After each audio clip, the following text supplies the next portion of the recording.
Hi masters, for you మీకోసం ఛానల్కి స్వాగతం సుస్వాగతం. ముందుగా మన జగద్గురువైన బ్రహ్మర్షి పితామహ పత్రిజీ గారికి, మన గురుమాతకి నా ఆత్మ ప్రణామాలు మాస్టర్స్. ఓకే మాస్టర్స్, ఈరోజు మన ఛానల్కి సీనియర్ పెరుడు మాస్టర్ అయిన శ్రీలక్ష్మి గారు మా అడుగుల నుంచి వచ్చారు. మేడం గారిని సాధారణంగా ఆహ్వానించుకుందాం. ఈరోజు మేడం ఎంచుకున్న టాపిక్ నిజ జీవితంలోని భగవద్గీత శ్లోకాల యొక్క వివరణ. ఓకే మాస్టర్స్, ఈ ఆత్మజ్ఞానం అందించడానికి మేడంకి వెల్కమ్ చెప్దాం మాస్టర్స్. నమస్తే madam, welcome madam. Gnanananda Subhash Patriji గారికి, వీర జయశ్రీ మేడం గారికి, పరమ గురువులందరికీ, నాకు భగవద్గీత ఇంత అందంగా చక్కగా నేర్పించిన సీతాకుమారి గారికి, తల్లిదండ్రులకి అందరికీ నా నమస్కారం అండి. నిజ జీవితంలో భగవద్గీత శ్లోకాలు మనం అనుకుంటాం భగవద్గీత ఏదో నీతి వాక్యాలు నీతి పద్యాలు అనుకుంటాము. కాదు, శ్రీకృష్ణుడు ఏం చెప్పారంటే మనం నిజ జీవితంలో ఎలా ఉండాలి అనే వివరణ ఇచ్చారు. చాలా చక్కగా చెప్పారు. ముందు గణపతి ప్రార్థనతో మొదలు పెట్టుకుందామండి. ఓం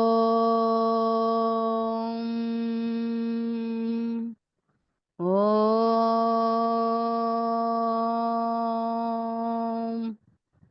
ఓం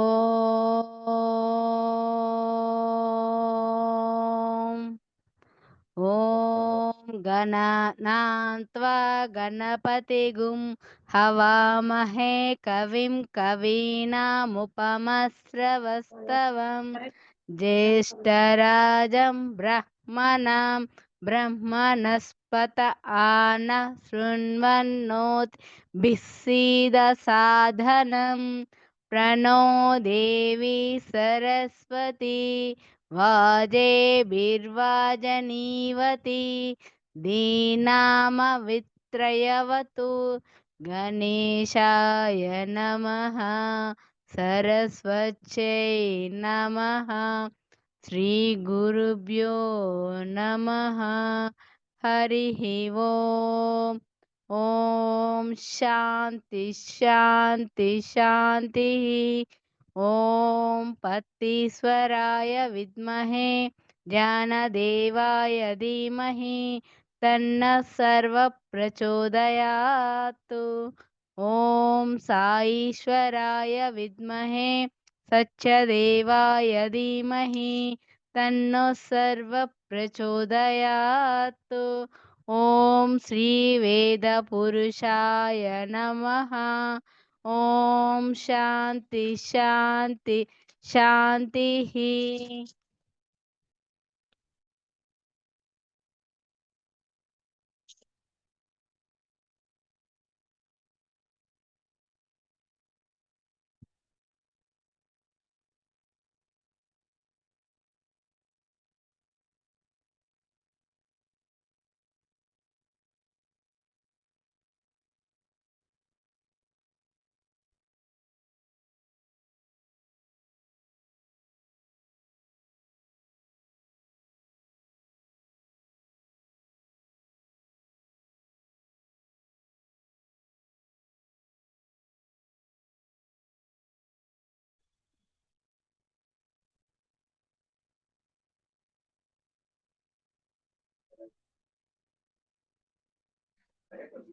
పత్తీశ్వరాయ విద్మహే జ్ఞానదేవాయ ధీమహి తన్నః సర్వ ప్రచోదయాత్ ఓం సాईश्वराय విద్మహే సత్యదేవాయ ధీమహి తన్నః సర్వ ప్రచోదయాత్ ఓం శ్రీ వేద పురుషాయ నమః ఓం శాంతి శాంతి శాంతి.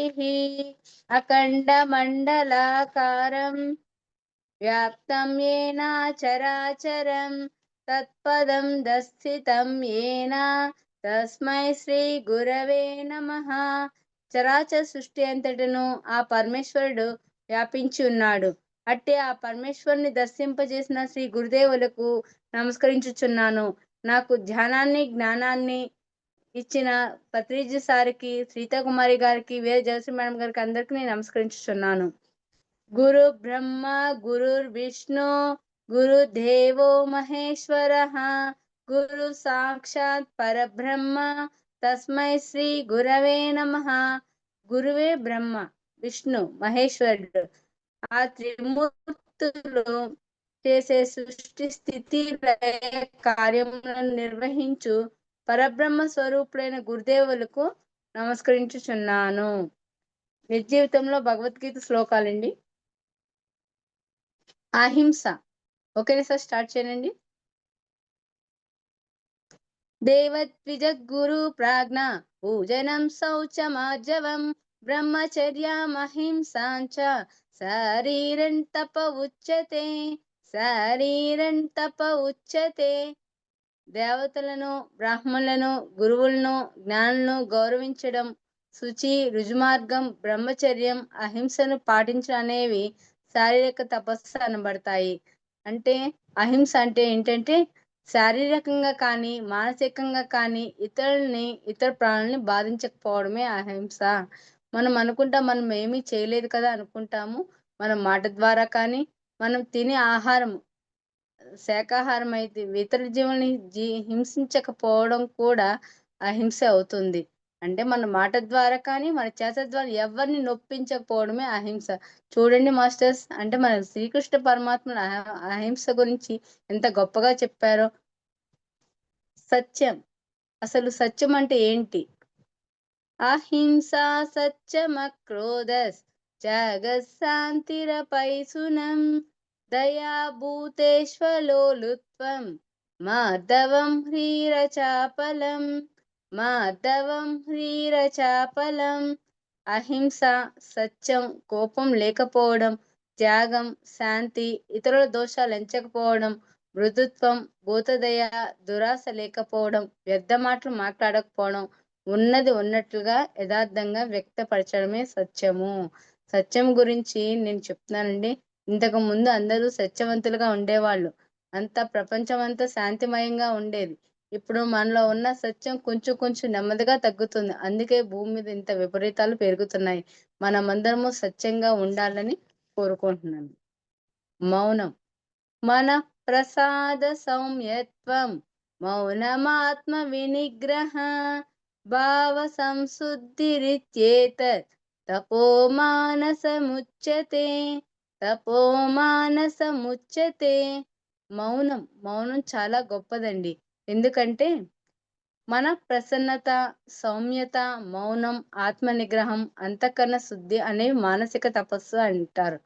నోటితో మాటలాడకపోవడమే కాకుండా మనసులో కూడా ఆలోచనలు లేకుండా ఉన్న స్థితియే మౌనము. మనం అందరము మౌనము ఎందుకు మనలోని మన ఆలోచనలు మనం ఎలా గమనించాలంటే మౌనం ద్వారానే గమనిస్తాం. మనం అనుకుంటాం మనందరం గొప్పవాళ్ళం, మంచి వాళ్ళము, మేము అందరం పర్ఫెక్ట్ అనుకుంటాం. ఒక్కసారి మౌనం చేస్తే మనం ఎంత దారుణంగా ఆలోచిస్తున్నామో మన లోపలికి వెళ్ళి చూస్తే అర్థమవుతుందండి. మౌనం అంటే మనసు కట్టడం కాదండి, మనలో ఉన్న ఆలోచనలు కట్టడం. అంటే ఇతరుల పైన ఉన్న మన దురా దురాలోచనని మనం కట్టడం అన్నమాట. ఎప్పుడూ ప్రసన్నతగా ఉండడం, మంచిగా ఆలోచించడం, మనల్ని మనం గమనించుకుంటే, మౌనంలో ఉండి గమనించుకుంటే తెలుస్తదండి అసలు మౌనం ప్రత్యేకత. వాక్కు అండి. అనుద్వేగకరౌ వాక్యం సత్యం ప్రియహితం చయేత్ స్వాధ్యాయాభ్యసనం చైవ వాజ్మయం తప ఉచ్యతే. వాజ్మయం తపరం. Masters, Srikrishna message. సత్యాన్ని ప్రియంగా, ఉద్వేగం కలిగింపని విధంగా మాట్లాడడం, స్వాధ్యాయం చేయడం స్వాచక తపస్సు. యథార్థమైన దాన్ని ఇతరులకు బాధ కలిగించకుండా నచ్చే విధంగా మాత్రమే మాట్లాడాలి.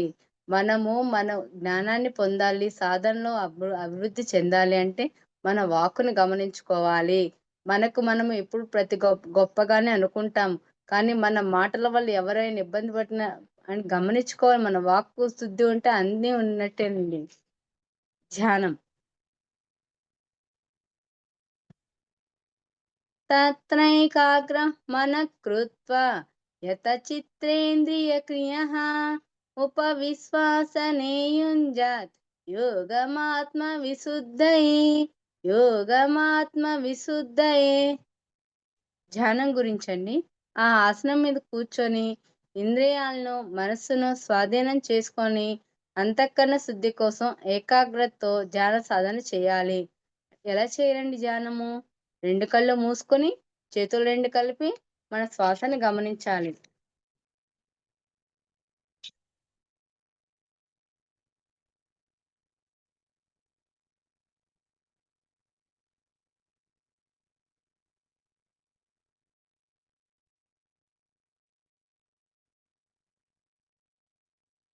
కూర్చోడానికి ఆ సుఖాసనం మీద కూర్చొని ఇంద్రియాలను, మనస్సును స్వాధీనం చేసుకొని అంతఃకరణ శుద్ధి కోసం ఏకాగ్రతతో ధ్యాన యోగ సాధన చేయాలి. అంటే కూర్చోడానికి అనుకూలమైన స్థిరంగా ఉండే ఆసనం సమకూర్చుకొని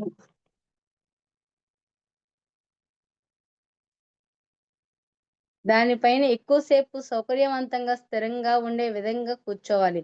ఆ తర్వాత ఇంద్రియాలను, మనస్సును ప్రాపంచిక విషయాలను మళ్లించి మనసును ఏకాగ్రతం చేసి ధ్యాన యోగాన్ని అభ్యసించాలి. ధ్యాన యోగ సాధన చేయాలి. దానికోసం శ్వాసను గమనించాలి. మన ఆలోచన అరికట్టాలంటే మనం ఏం చేయాలండి? శ్వాస మీద ధ్యాస పెట్టాలి. శ్వాసను మాత్రమే గమనించాలి. గమనిస్తూ ఉండాలి. మధ్య మధ్యలో ప్రాపంచిక సంబంధిత ఆలోచనలు ఏవేవో వచ్చినా మళ్ళీ మళ్ళీ మనం ధ్యాసను శ్వాస మీదకే మరల్చాలి. అప్పుడు ఇంద్రియ మన వ్యాపారాలన్నీ అరికట్టబడతాయి. మనకి కళ్ళు మూసుకోగానే ఎన్నో ఆలోచనలు వస్తాయండి. అవి ఎలా అరికట్టాలి? శ్వాస మీద ధ్యాస వల్లే అరికడతాం. సహజంగానే ఆలోచన రహిత స్థితికి చేరుతాము. ధ్యాన స్థితికి చేరుతాము. అప్పుడప్పుడు అంతఃకరణ శుద్ధి జరుగుతుంది. ఎన్నో జన్మల్లో కర్మఫలం కారణంగా అంతరంగంగా ఉన్న విశేషంగా అశుద్ధం అయి ఉన్నప్పుడు ఈ వర్తమాన జన్మని విశేష ధ్యాన సాధన ద్వారానే మరి మన అంతరంగం పరిశుద్ధం అయ్యేది. దీనినే ధ్యాన యోగ సాధన అంటాము.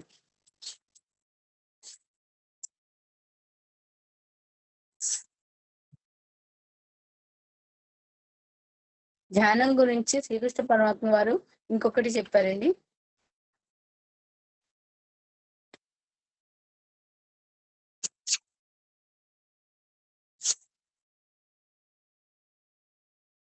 ధ్యానం ఎంత గొప్పదో చూడండి ఫ్రెండ్స్.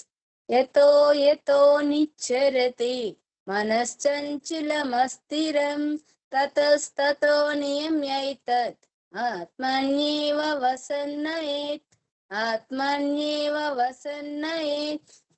భావం: చంచల స్వభావం కలిగిన నిలకలేని మనస్సు ఎక్కడెక్కడో సంచరిస్తుంటుంది. అక్కడక్కడి నుండి దాన్ని మరలించి ఆత్మలోనే నిలిచేటట్టు చేయాలి. మధ్య మధ్యలో ఆలోచనలు వస్తున్నా ఎప్పటికప్పుడు మళ్ళీ మళ్ళీ శ్వాస మీదకి ధ్యాసను మరల్చుతూ ఉంటే క్రమక్రమంగా ఆలోచన రహిత స్థితికి, మనసు శూన్యమైన స్థితికి, ధ్యాన స్థితికి చేరుతాము. ఆ శ్రీకృష్ణ భగవాన్ అందించిన సందేశాన్ని ఈ తరంలో మన సుభాష్ పత్రిజీ గారు మనకి చాలా సులువుగా నేర్పించి మనందరినీ జ్ఞానవంతులుగా చేశారు. ఒకసారి సుభాష్ పత్రిజీ వారికి జైలండి. చంచల స్వభావం కలిగి ఉండి ఎంత మాత్రము నిలకడలేని మనసు ఎక్కడెక్కడో సంచరిస్తుంటే అక్కడక్కడ దాన్ని మరలించి ఆత్మలో నిలబెట్టేటట్టు చేయాలి. మనస్సు అనేది ఆలోచన పుట్ట. చంచలత్వం దాని యొక్క మౌలిక స్వభావం. ఎంతసేపు ఇంద్రియ విషయాల సుఖాల మీదకి, గత స్మృతుల్లోకి ఎక్కడెక్కడికో పరుగులు తీస్తూనే ఉంటుంది. అటువంటి దాన్ని ఆత్మలోని స్థితమయ్యేటట్టు చేయాలంటే ఉన్న గొప్ప ఉపాయం శ్వాస మీద ధ్యాస. మనలో జరుగుతూ ఉన్న శ్వాసను గమనిస్తూ గమనిస్తూ గమనిస్తూ ఉండాలి. కేవలం శ్వాసనే మాత్రమే గమనిస్తూ ఉండాలి. అయితే మన మనస్సును శ్వాసను గమనించడం మానేసి దాని సహజ అలవాటు ప్రకారం ఎక్కడెక్కడికో ఏదో ఆలోచన వెళ్ళిపోతూనే ఉంటుంది. మనకి ఎన్నో ఆలోచనలు వస్తుంటాయి. అవన్నీ ఎలా అరికట్టాలండి? శ్వాస మీద ధ్యాస పెట్టి చేయాలి. దాని సహజ అలవాటు ప్రకారం ఎక్కడెక్కడికో ఏదో ఆలోచనకు వెళ్ళిపోతూనే ఉంటుంది.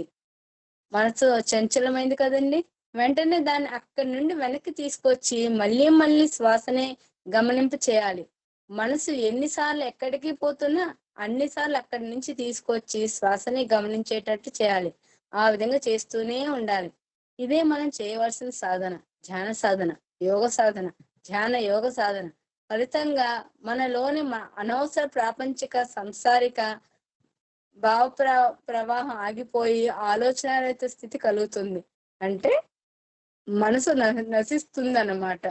మనసు నశించినప్పుడు ఆత్మ పదార్థం అన్నది అనుభూతి చెందుతుంది. ధ్యానం చూడండి ఎంత గొప్పదో. మనల్ని జ్ఞానవంతులుగా చేయాలంటే మనం ఏం చేయాలి? శ్వాస మీద ధ్యాస పెట్టాలి.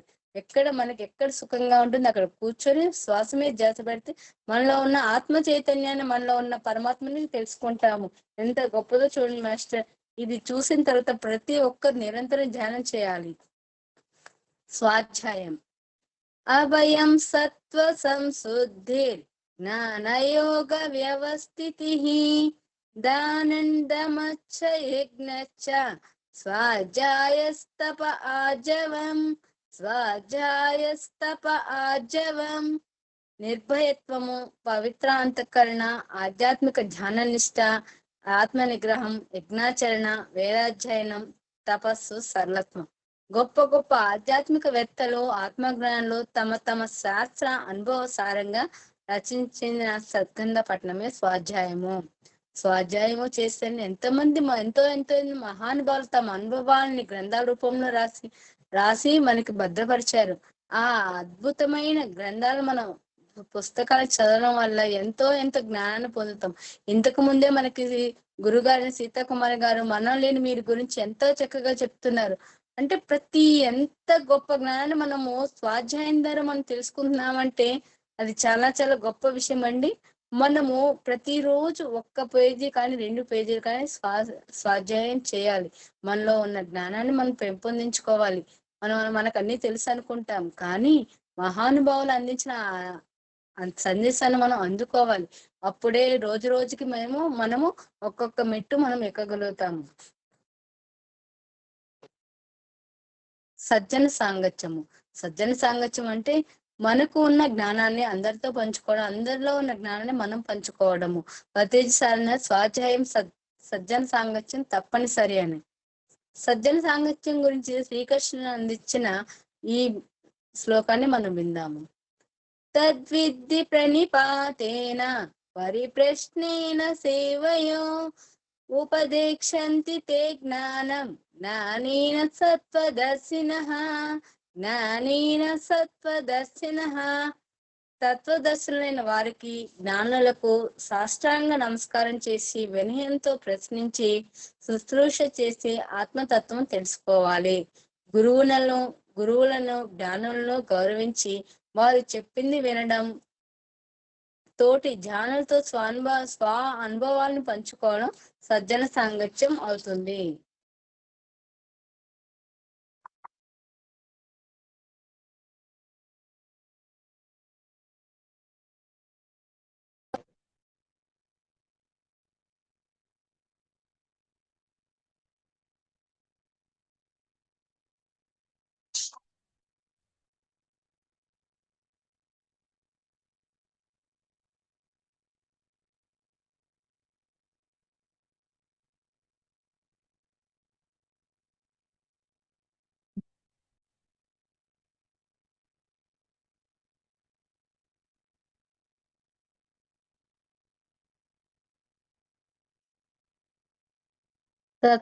తత్వదర్శనం చేసిన బ్రాహ్మణులను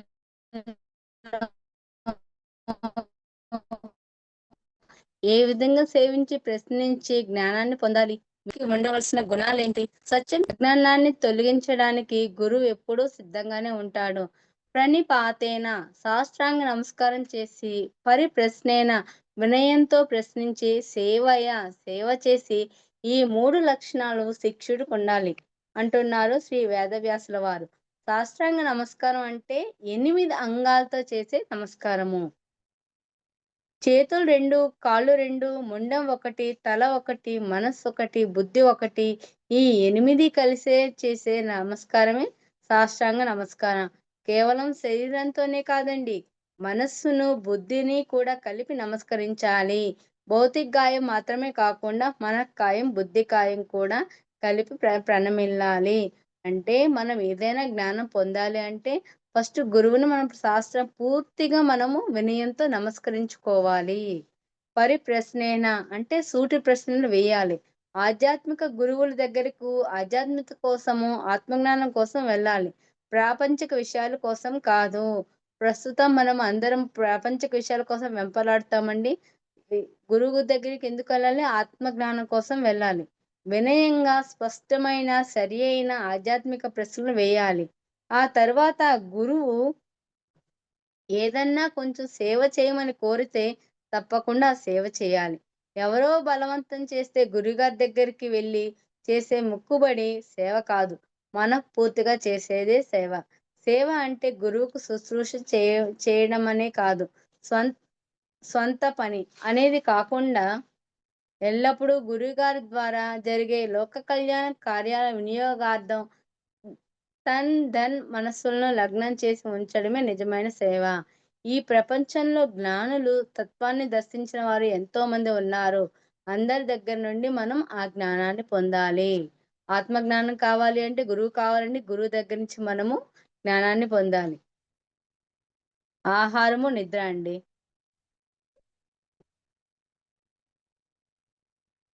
మనలో చూడండి, శ్రీకృష్ణ పరమాత్మలో అర్జునుడి ద్వారా మనం ఎలా ఆహారం తీసుకోవాలి, ఎటువంటి ఆహారం తీసుకోవాలని మనకు అప్పుడే చెప్పారు. ఇప్పుడు విన్నాం. యుక్తాహార విహారస్య యుక్త చేష్టస్య కర్మసు యుక్త స్వప్నావబోధస్య యోగో భవతి దుఃఖః యోగో భవతి దుఃఖః. మితమైన ఆహారము, నడత, కర్మాచరణ, నిద్ర, మెలకువ కలిగి ప్రవర్తించే వాడికి దుఃఖాలను పోగొట్టే ధ్యానయోగం సిద్ధిస్తుంది. ఆహారము, నిద్ర మొదలైన అన్నిటిలో మరీ ఎక్కువ, మరీ తక్కువ కాని మధ్య మార్గాన్ని అవలంబించాలి.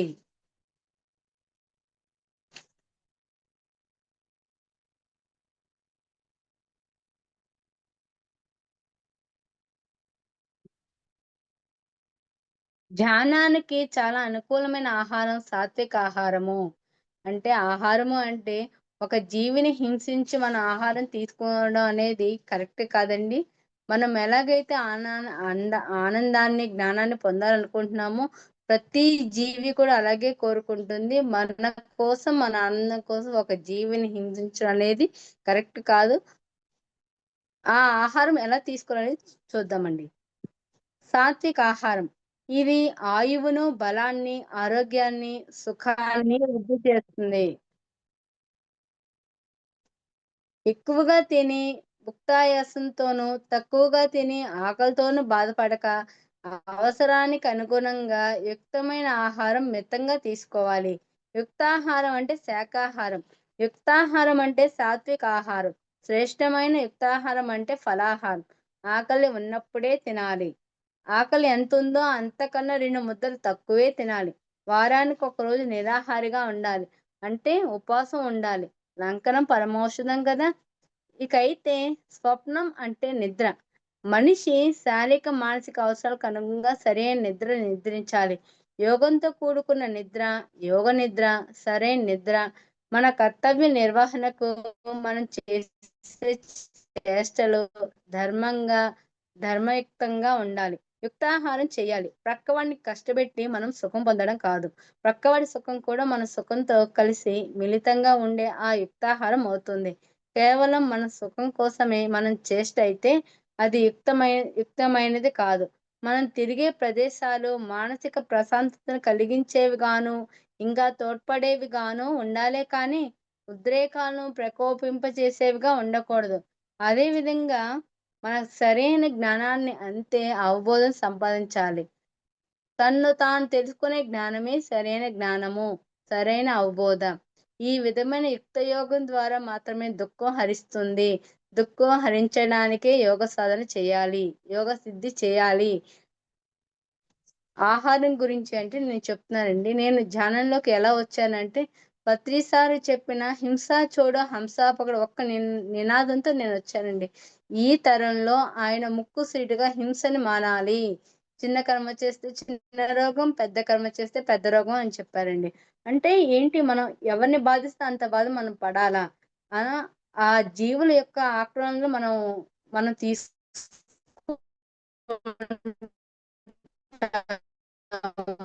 అమ్మో వెంటనే ధ్యానంకి వచ్చిన ఒక్కరు శాకాహారులుగా మారాలి. మనలాంటి ప్రాణులు తోటి జీవులు కూడాను అన్నిటికీ చాలా ఆనందంగా బతకాలని కోరుకుంటుంది. కాబట్టి మన తోటి ప్రాణులు కూడా హ్యాపీగా ఉండడానికి మన వంతు ప్రయత్నం చేద్దాము. పత్రిజీ చెప్పిన హింస చూడో హంస పకడో, హింసను వదలండి, హంసను పట్టుకోండి, ఆత్మ జ్ఞానాన్ని పొందండి. మన పిల్లల్ని మనం ఎలాగ ఆనందంగా చూసుకుంటామని అనుకుంటున్నామో వాటి పిల్లల్ని కూడా అవి ఆనందంగా చూసుకోవాలని పరితపిస్తాయండి. మన ఆనందం కోసం వాటి ప్రాణాలను తీయొద్దు. దయచేసి అందరూ శాకాహారులుగా మారండి. ఈ కర్మాచరణ అండి, మనకి అందరికీ తెలిసింది. ఏ విధంగా కర్మ చేస్తే ఆ విధంగా కర్మ ఫలితం కూడా మనకు అంటే ఎలా వస్తుందో తెలుసు, కానీ మనం అవలంబించం. కర్మాచరణ గురించి భగవద్గీతలో ఎలా చెప్పారో చూద్దామండి. కర్మణ్యేవాధికారస్తే మా ఫలేషు కదాచన మా కర్మ ఫల హేతుర్భుః మా తే సంగోస్త్వకర్మణి మా తే సంగోస్త్వకర్మణి. పత్రి సార్ చెప్పారండి, చిన్న కర్మ చేస్తే చిన్న రోగము, పెద్ద కర్మ చేస్తే పెద్ద రోగము అన్నారండి. అంటే కర్మ గురించి మన జీవితం మనం డిజైన్ చేసుకొని ఉంటాము. మన ఆనందం కోసం ఒక 5 నిమిషాలు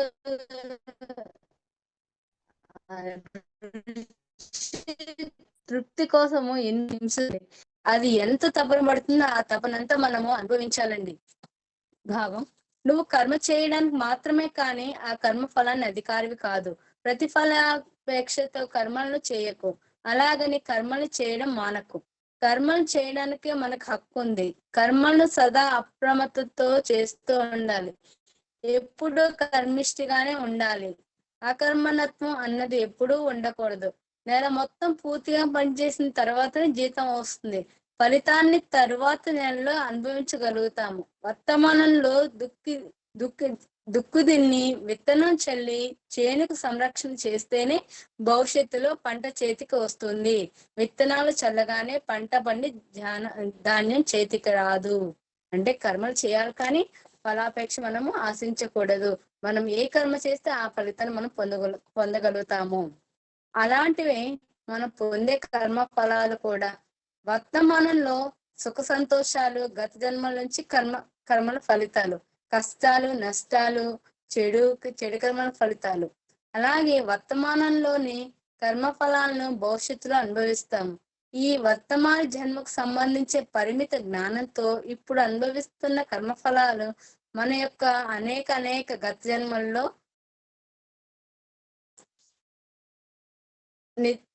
ఏ జన్మకు సంబంధించినవి, ఏ కర్మఫలం అనేది అవగాహనకి రాదు, మనం నిర్దేశించలేము కూడా.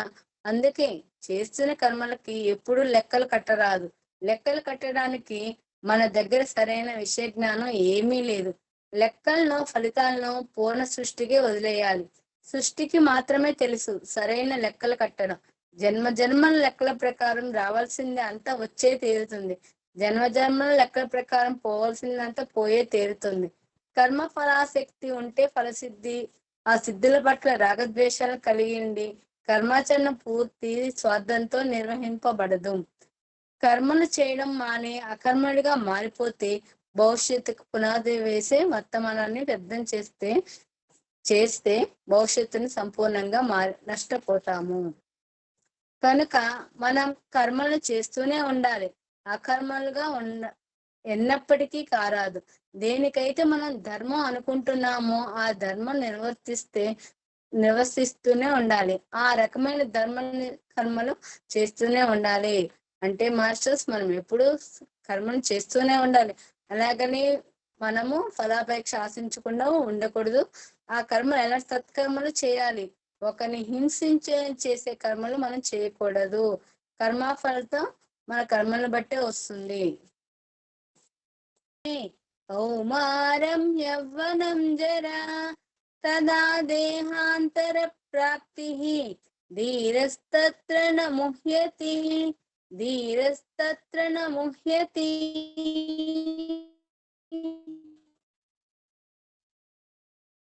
దేహం వల్ల దేహదారులకు బాల్యం, యవ్వనం, ముసలితనం పొందడం కూడా అంతే సహజం. ధీమంతుడు ఈ విషయంలో మోహితుడు కాదు. ఒకానొక జీవాత్మ ఒకానొక పసిపాపగా తన జన్మను ప్రారంభిస్తుంది. పొత్తిళ్లలోని ఆ పసిపాప నెమ్మదిగా నెలలు సంవత్సరాలు గడిచి బాల్య దశను అనుభవిస్తుంది. బాల్యం తర్వాత కౌమారం, ఆ తర్వాత యవ్వనం, తర్వాత ప్రౌఢ దశ, వార్ధక్యం, చివరిగా మరణం. ఈ విధంగా శరీర స్థితులు మారుతూ ఉంటాయి. ఒక దశలోని రూపం తర్వాత దశకు మార్పు చెందుతుంది. ఒక స్థితిలోని శరీరం వేరొక స్థితిలోకి చేరినప్పుడు అంతా మారిపోయింది. ఈ రూపం, ఈ శరీరం ఇలా మార్పులు తీసుకుంటుందేమిటి అనే ఆయా దశల్లో ఎప్పుడు మనం ఏడవటం లేదు. ఎందుకంటే అలా మార్పు చెందడం భౌతిక శరీరం యొక్క ధర్మం అని మనకు ఖచ్చితంగా తెలుసు కనుక. అయితే మరణానికి ఎందుకు దుఃఖిస్తున్నాం? ఎందుకంటే ఆత్మధర్మం మనకు తెలియదు కనుక. బాల్యంలో, యవ్వనంలో జరిగిన ముఖ్యమైన కొన్ని సంఘటనలు ఆ దశలు పూర్తయిన తర్వాత దశల్లో కూడా మనకు గుర్తుంటాయి. అవి అనుభవించినప్పటికీ రూపం, శరీరం ఇప్పుడు లేకపోయినా అనుభవం మాత్రం జ్ఞాపకాల రూపంలో మన మనసులో గుర్తుంటుంది. అలాగే దేహంలో దేహి, ఈ దేహం యొక్క మరణంతో ఈ దేహాన్ని మనం విడిచిపెట్టేసిపోయేటప్పుడు ముఖ్యమైన అనుభవాలు వాసన రూపంలో మనతో తీసుకుపోతుంది. అవే సంస్కారాలు. బాల్యంలోని రూపం పోయి యవ్వనంలో ఇంకో రూపం వచ్చి, యవ్వన రూపం పోయి ముసలి రూపం వస్తుంది. అలాగే మరణం వల్ల ఈ దేహం పోయిన తర్వాత దేహి ఇంకో దేహం తీసుకొస్తుంది. జీవాత్మ ఈ దేహంలో పొందే అనుభవాలకు సంబంధించిన పరిపూర్ణత సంతరించుకోవడానికి ఈ సంస్కారాలను మోసుకొని మరొక భౌతిక దేహం పొందుతుంది.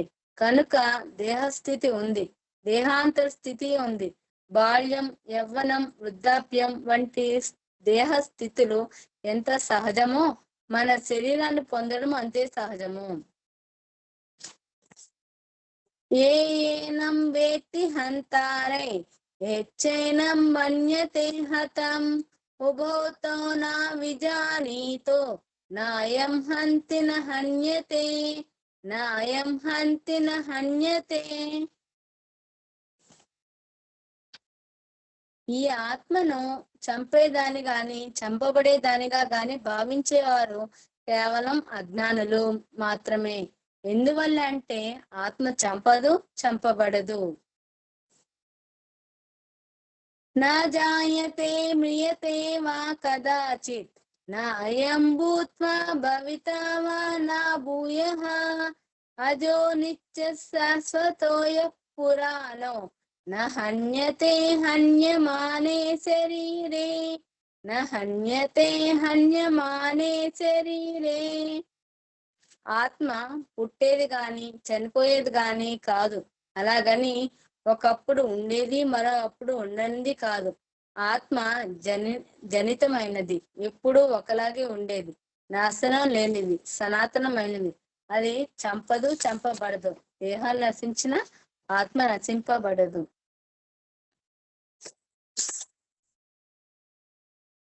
నైనం చిందంతి శస్త్రాణి నైనం దహతి పావకః న చైనం క్లేదయంత్యాపో న శోషయతి మారుతః, న శోషయతి మారుతః. తాత్పర్యం: ఈ ఆత్మను శస్త్రాలు ఛేదింపలేవు, అగ్ని దహింపలేదు, నీరు తడపలేదు, గాలి ఆరుబెట్టనో లేదు. జాతస్య హి ధ్రువో మృత్యుః ధ్రువం జన్మ మృతస్య చ తస్మాత్ పరిహార్యార్థే నత్వం శోచితుమర్హసి, నత్వం శోచితుమర్హసి. పుట్టిన వారికి మరణం తప్పదు, మరణించిన వారికి పుట్టుక తప్పదు. తప్పించుకోవడానికి వీల్లేని ఈ విషయంలో నువ్వు దుఃఖింపడం తగదు. అన్నిటికంటే ఆశ్చర్యకరమైన విషయం ఏంటంటే అన్ని యక్ష ప్రశ్నల్లో యక్షుడు యుధిష్ఠిరుని అడుగుతాడు. చుట్టుపక్కల అందరూ మరణాలను చూస్తూనే ఉన్నా నేను మాత్రం చావను అని అనుకుంటాడు మనిషి. అదే అన్నిటికన్నా ఆశ్చర్యకరమైన విషయం అని జవాబిస్తాడు ధర్మరాజు. మనం రోజు చూస్తూనే ఉంటాం, గర్భస్థ శిశువుగా, రోజులు పసిగుడ్డుగా, పసిప్రాయంలోనే అకాల మృత్యువాత పడి మరణించే వాడిని, అలాగే యవ్వనంలో ప్రౌఢప్రాయంలో ఉన్నవారి దగ్గర నుండి వృద్ధాప్యంలో ఉన్నవారి వరకు వివిధ వయస్సులో ఉన్న వాళ్లకు రోజుకు కోకొల్లలుగా చనిపోతూనే ఉంటారు. ఇన్ని చూస్తూనే ఉన్నా మన దగ్గరికి మాత్రం మృత్యువు రాదు అన్న భ్రమలో ఉంటుంటాం మనం. చనిపోయిన తన కొడుకు శవం తీసుకొచ్చి బుద్ధుని ముందు ఉంచి ప్రాణం పోయమని ప్రాధేయపడుతుంది ఒకానొక తల్లి. చావు అన్నదే లేని ఇంటి నుంచి కొన్ని ఆవగింజలు తెస్తే వాటితో ఆ బిడ్డను బతికిస్తాను అంటాడు బుద్ధుడు. ఇంతేనా? వెంటనే తెస్తాను బయలుదేరుతుంది ఆ పాపం. ఆ తల్లి తిరిగి తిరిగి అసలు సత్యం తెలుసుకుంటుంది. పుట్టిన వారు చావక తప్పదు, చనిపోయిన వారు తిరిగి జన్మించక తప్పదు, వచ్చేవారు పోక తప్పదు,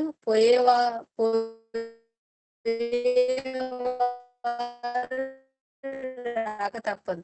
చక్రం తిరిగి మీద క్రిందికి వస్తుంది. భూలోకంలోని వారు స్వర్గలోకంలోకి వెళ్తారు, స్వర్గలోకంలోని వారు భూలోకానికి వస్తారు. ఈ చక్ర భ్రమణానికి కేవలం ఎందుకు? మన కోసం మనం ఏర్పరచుకున్న చక్ర భ్రమణం. చిన్నప్పుడు మన పాఠశాలకు వెళ్ళి తరగతి పూర్తి చేస్తాం కదా, అలాగే ఈ భూలోకంలో కూడా ఆత్మజ్ఞానం ఏర్పడిన అద్భుత పాఠశాల. ఇక్కడికి వస్తాము, కొన్నాళ్ళు ఉంటాము, కొంత నేర్చుకుంటాము, వెళ్ళిపోతాము. కొత్త కొత్త పాఠాలు నేర్చుకోవడానికి అనువుగా ఉండే వేరు ప్రదేశాల్లో, వేరు లోకాల్లో మళ్ళీ మళ్ళీ పుడతాము. ఇలా వస్తూ ఉంటాము, పోతూ ఉంటాం. కాబట్టి ఇదేమీ తప్పించుకోవాల్సిన విషయం కానే కాదు. జన్మ పరంపరలో పుట్టుకు సంతోషము, మరణము, శోకం వెలిబుచ్చడం అంటే మన సత్యాన్ని తెలుసుకోలేదు అని అర్థం. ఇంకా అజ్ఞానం పోలేదు అని అర్థం. ఏ క్షణంలో అయినా చావు రావచ్చు కనుక ప్రతి క్షణంలో పూర్తిగా జీవించాలి. ప్రతి క్షణంలోనూ పూర్తిగా జీవించేవాడి బ్రహ్మజ్ఞాని ఒకానొక పండితుడు. మనం రాకపోకలు మన చేతుల్లోనే ఉన్నాయి, వాటికి మనమే సృష్టికర్తలం. అమ్మ పుట్టింది కాబట్టి నా రాక అమ్మ చేతుల్లో ఉంది, నా పోక పైవాడి చేతుల్లో ఉంది అనేవి మూల సృష్టిలోని సత్యాలు. కానీ సూక్ష్మ దృష్టిలో, దివ్య దృష్టిలో అవి అసత్యాలు.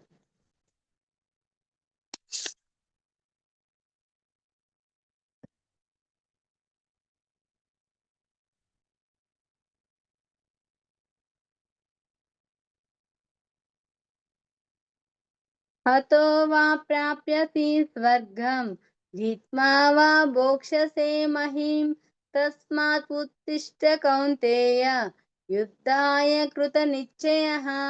ఓ అర్జున, యుద్ధంలో ఒకవేళ మరణిస్తే స్వర్గం పొందుతావు, లేదా గెలిస్తే ఈ భూలోక రాజ్యాన్ని అనుభవిస్తావు. కనుక యుద్ధం చేయాలని దృఢ నిశ్చయం గలవాడివై కార్యోన్ముఖుడివి కా.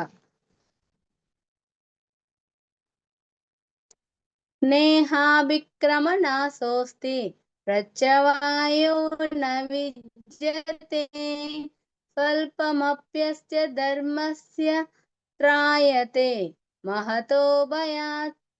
స్వల్పమప్యస్య ధర్మస్య త్రాయతో మహతో భయాత్. భావం: ఈ యోగంలో ప్రారంభించితే నాశనం ఉండదు, పైగా విపరీత దోషం కూడా ఉండదు. ఈ ధర్మం స్వల్పమైన గొప్ప విషయం నుంచి రక్షిస్తుంది. వ్యవసాయాత్మిక బుద్ధి ఏకేహే కురు నందన బహుశాఖాహ్యనంతాచ్చ బుద్ధయో వ్యవసాయినం. ఓ అర్జున, ఈ యోగంలో నిశ్చలమైన బుద్ధి ఒక్కటే ఏకకారణంగా ఉంటుంది. నిశ్చయ వివేకం లేని వారి జ్ఞానం అనేక విధాలుగా అనంత ముఖాలుగా ఉంటుంది.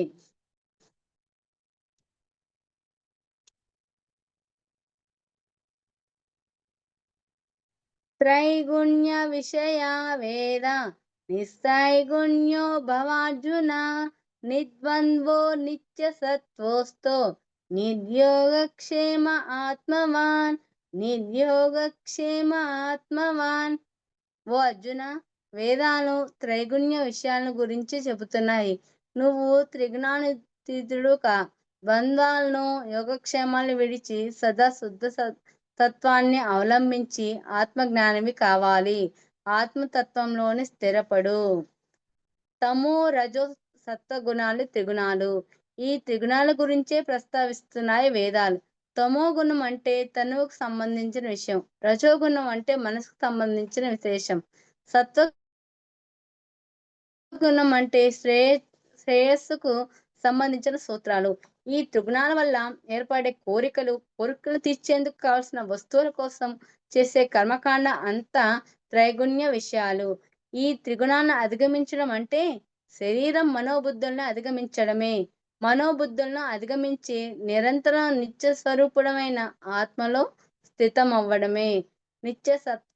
నిత్యసత్వస్థుడు ఆత్మవంతుడు కావడం అంటే సుఖదుఖాలు, శీతోష్ణాలు, అవమానాలు ఇవన్నీ ద్వంద్వాలు. మనిషి జీవితంలో తటస్థపడే సమస్త అనుభవాలే ద్వంద్వాలు. వీటి నుండి బయటపడమే ద్వంద్వాతీతుడు కావడం. అంటే భౌతిక పరిభాషలో మన దగ్గర లేని వాటిని పొందడాన్ని యోగం అని, పొందిన దాన్ని రక్షించుకోవడానికి క్షేమం అని, మనం అసాధారణంగా చేసే ప్రతి కర్మ కూడా యోగక్షేమాలను సంబంధించిందై ఉంటుంది. ఈ యోగక్షేమాల నుండి బయటపడితే కర్మల నుండి బయటకు వస్తాము. ఆత్మకు యోగం అంటే అభివృద్ధి, ఆత్మకు క్షేమం అంటే శ్రేయస్సు అన్నది ఎక్కడ? శాస్త్రీయమైన వాక్కు, శాస్త్రీయమైన ఆలోచన, శాస్త్రీయమైన కర్మ ఉండాలి. వివేకంతో ఆలోచించాలి, మాట్లాడాలి, జీవించాలి. ఆత్మతత్వంతో స్థిరపడి ఆత్మవంతుడిగా జీవించాలి. ఆత్మజ్ఞానుని కావాలి. భగవద్గీత 8వ శ్లోకం. యోగస్థ కురు కర్మాణి సంగం త్యక్త్వా ధనంజయ సిద్ధ్యో సమో భూత్వా సమత్వయోగ ఉచ్యతే. సమత్వయోగ ఉచ్యతే. ఓ ధనాన్ని జయించిన వాడా, ఆసక్తిని వదిలి యోగ స్థితిలో ఉంటూ కార్యసిద్ధి అయినా కాకపోయినా సమభావం కలిగి కర్తవ్య కర్మలను ఆచరించు. యోగం అన్నారు. సమత్వం అంటే వీటన్నిటిని సరి సమానంగా చూడడమే. సమత్వమే అత్యంత గొప్పమైనది. సమత్వమే నిజమైన యోగం అని అనిపించుకుంటుంది. అనుకూల ప్రతికూల పరిస్థితులకు అతిగా స్పందించక అన్ని పరిస్థితుల్లోనూ ద్వంద్వాలను సమస్థితిలో ఉండడమే యోగం అనిపించుకుంటుంది. అదే సమత్వంలో ఉండడం, యోగ స్థితిలో ఉండడం అంటే యోగ స్థితిలోనే ఉంటూ ప్రాపంచిక కర్మలన్నీ చేయాలి. యోగ స్థితిలో ఉండకుండా చేసే కర్మలన్నీ అనర్థ హేతువులే. కర్మల్ని చేస్తూ ఉన్న వాటి పట్ల ఆసక్తి రహితుడిగా ఉండాలి. ఫలితాలను అవి పూర్తిగా ఫలించినా కొద్దిగా ఫలించినా సమభావంతోటే గ్రహించాలి. జీవితంలో సకల ఆటుపోట్ల పట్ల ఉదాసీనంగా వ్యవహరించగలిగే మానసిక సమత్వం నిరంతర సాధన వల్ల అలవడుతుంది. అప్పుడు అనుక్షణం యోగ స్థితిలోనే ఉంటుంటాము. ఇలా యోగ స్థితిలో అంటూ కర్మలు చేస్తుంటే సహజంగా వాటి యొక్క సిద్ధి, ఆ సిద్ధుల్లో ఆనందించడం, విచారించడం కనుక ఆసక్తిని విడిచి సిద్ధుల పట్ల సంభావం కలిగి ఉన్నట్టు యోగ స్థితిలో కర్తవ్య కర్మలను ఆచరించి శ్రీకృష్ణుల వారి ఉద్బోధ.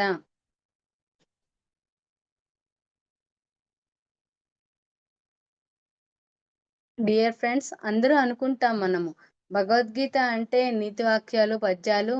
నా భావన నేను చెప్తున్నాను. నేను భగవద్గీత ఇంతకుముందు ఏమనుకునేదాన్ని అంటే నీతి వాక్యాలు నేను నిజంగా అంటే ఎవరైనా మరణం పొందాక ఆ టైంలో వేస్తారేమో, వెయ్యాలేమో అని అనుకునేదాన్ని. ఇది నేర్చుకోక ముందు వరకు కూడాను.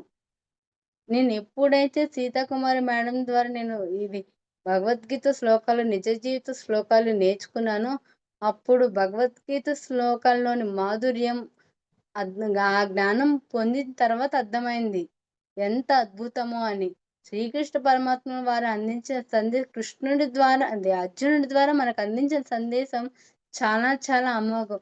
ప్రతి ఒక్క సెకను మనం ఎలా బతకాలి, ఎలా మాట్లాడాలి, ఎలా ఉండాలి, తోటి వారితో ఎలా ఉండాలి, మన జీవితంలో మనం ఎలా ఆలోచించాలి, ఎలా మనం జ్ఞానాన్ని పొందాలి, ఏది ముఖ్యము, ఏది ఎలా బతకాలి అనే ప్రతి ఒక్క విషయాన్ని శ్రీకృష్ణ పరమాత్ముడు మనకి అర్జునుడికి చెప్పడం ద్వారా మన అందరికీ ఉపదేశించారు. శ్రీకృష్ణ పరమాత్మ వారికి శతకోటి వందనాలు. ఇంత జ్ఞానాన్ని మనకి పత్రిజీ సారు నాకు నేర్పించిన సీతాకుమారి మేడం గారికి చాలా చాలా వందనాలండి. ఇన్ నాకు ప్రతిరోజు ఈ జ్ఞానం చదువుతూ ఉంటే మనం ఎంత శుద్ధవుతామో ఇది చదువుతున్న తర్వాత తెలిసిందండి. నేను చెప్పేదేంటంటే ఈ జూమ్ ద్వారా అందరూ ప్రతిరోజు ఒక్క శ్లోకాన్నైనా భగవద్గీత శ్లోకాన్ని చదవాలి. మనల్ని మనం పునరుద్ధరించుకోవాలి అంటే తప్పనిసరిగా ఈ భగవద్గీతను చదవాలి. మనం అనుకుంటామా అవన్నీ మనకి ఎంత టైం అసలు మనలో చదువుతూ ఉంటే ఆ మాధుర్యం తెలుస్తుంటే మన ప్రతి అణువణువు మనం ఆనందపరవశమవుతామండి. మన ఇల్లు శుద్ధవుతుంది. మన ఒళ్ళు శుద్ధవుతుంది. పాజిటివ్ వైబ్రేషన్ ఉంటుందండి. ఉదయాన్నే మేము 4:30 నుంచి 5 వరకు జూమ్‌ది మెడిటేషన్ ఉంటుందండి. 4:30 నుంచి 6 వరకు మెడిటేషన్ ఉంటుంది. 6 నుంచి 7 వరకు అందరూ భగవద్గీత శ్లోకాలు చెప్పడం ద్వారా ఆ ఇంట్లో వైబ్రేషన్ ఎంత పాజిటివ్ వైబ్రేషన్స్ ఉన్నాయంటే అది చెప్పలేమండి. మనకి అది అలాగ వింటుంటే మన నోటమ్మట ఆటోమేటిక్‌గా వస్తుంది. మనము పవిత్రులవుతాము. మన ఇంటిలో వాళ్ళందరూ కూడా పవిత్రులవుతారండి. ఎంత పాజిటివ్ వైబ్స్ అంటే అంద అందరూ అంటే ప్రతి ఒక్క మతం వారు వాళ్ళ గ్రంథాలను చదువుతారు.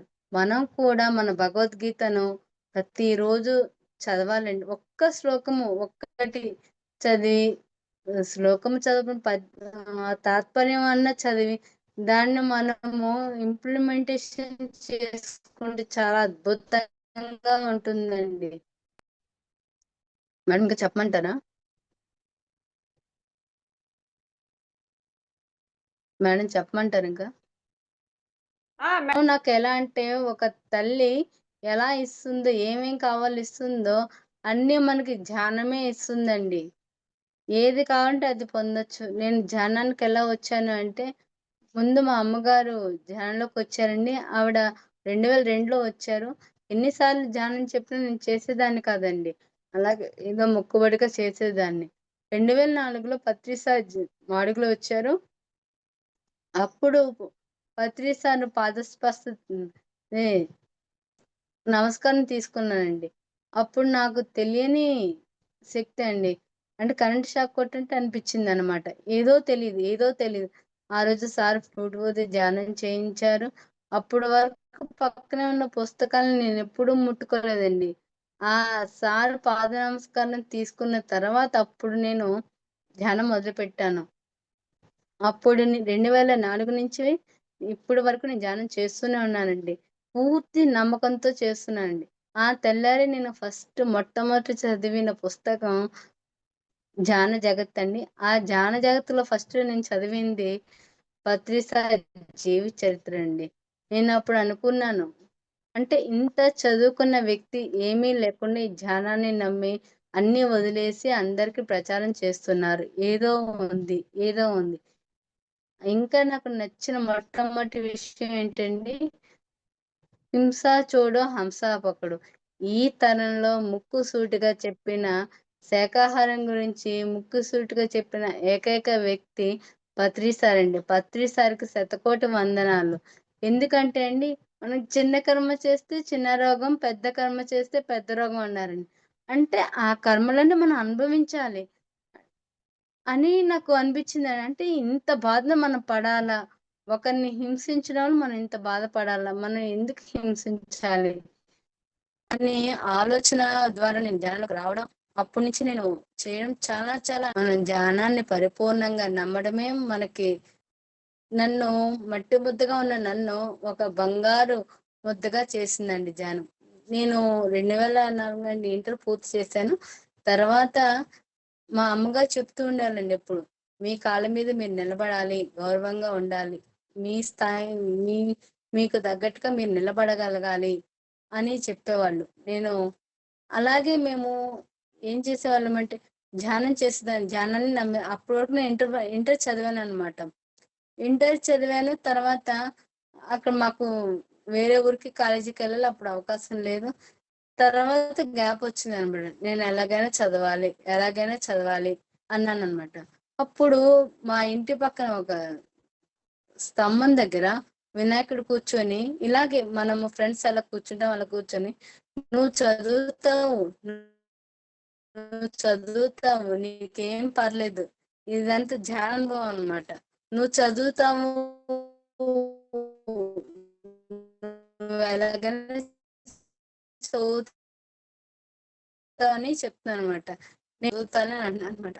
ఎప్పుడు తర్వాత నేను పెళ్ళైన తర్వాత ఈ అనుభవం నాకు 2004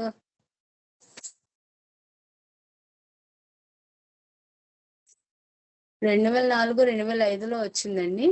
తర్వాత నాకు 2009లో పెళ్ళయిందండి. ఆ తర్వాత నేను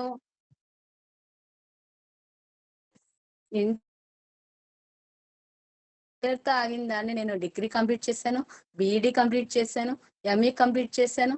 ఇదంతా నేను ఒక ధ్యానం ద్వారానే పూర్తి చేశాను.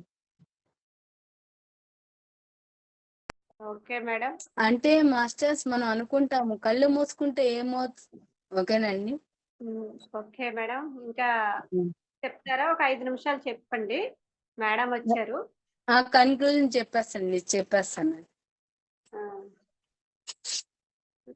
మీకు నెట్ సరిగ్గా రావట్లేదు, వాయిస్ వస్తుంది కానీ మీరు క్లియర్ గా లేరు.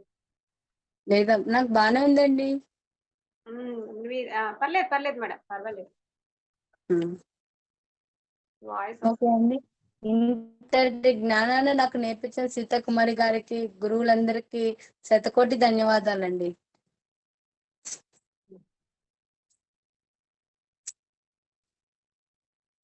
ఓం అసతో మా స్వర్గమయ, తమసో మా జ్యోతిర్గమయ, మృత్యోర్మా మృతంగమయ. ఓం శాంతి శాంతి శాంతి.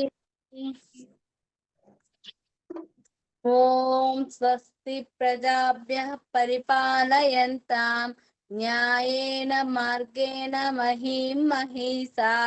గోబ్రాహ్మణేభ్యः శుభమస్తు నిత్యం. సమస్తలోకా సుఖినో భవంతు. ఓం శాంతి శాంతి శాంతి. క్షమా ప్రార్థన. యదక్షర పదభ్రష్టం మాత్రాహీనం తు యద్భవేత్ తత్పదం క్షమత్వం దేవా నారాయణ నమోస్తుతే. విసర్గ బిందు మాత్రాని పాదాక్షరాని చ న్యూనాని చాతిరిక్తాని క్షమస్వ సాయీశ్వర. అపరాధ సహస్రాని క్రియంతే హన్నిసమ్మయ. దాసోయమతి మాం మత్వా క్షమస్వ సాయీశ్వర. అన్యదా శరణం నాస్తి త్వమేవ శరణం మమ. తస్మాత్ కారుణ్య భవేన రక్ష రక్ష సాయీశ్వర. హరి ఓం తత్పత్. శ్రీ సాయీశ్వరార్పణమస్తు. ఓకే, ఈ అవకాశాన్ని ఇచ్చిన ఈ ఛానల్ వాళ్ళకి ఇద్దరికి, సతీష్ గారికి, ఈ ఇద్దరికి శతకోటి వందనాలండి. చాలా చాలా thank you so much madam. Thank you అండి. మీ ఛానల్ కి మీకు చాలా చాలా కృతజ్ఞతలు. Thank you madam. Thank you so much madam. For you మీకోసం మన ఛానల్కి వచ్చి ఎంతో గొప్ప ఆత్మజ్ఞానం అందించారు మేడం. Thank you madam.